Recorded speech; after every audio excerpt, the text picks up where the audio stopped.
Good day, Sir, Madam. I am Lenny Jean Martinez, Filipino. I am 29 years old, married.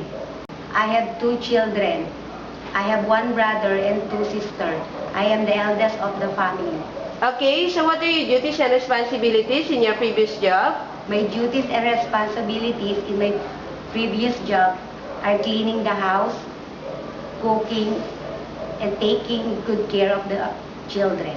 Do you have any experience to play games with kids? Sir, Madam, yes, like playing paper boat, Lego, and puzzle. Do you know why the baby cries?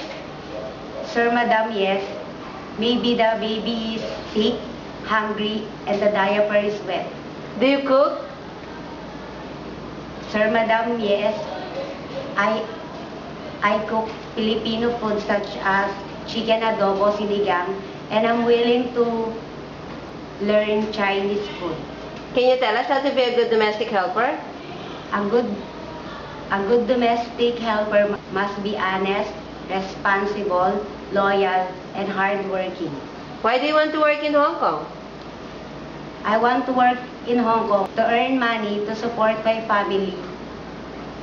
Thank you so much, Miss Martinez, and I hope to see you soon in Hong Kong. Thank you, Sir, Madam.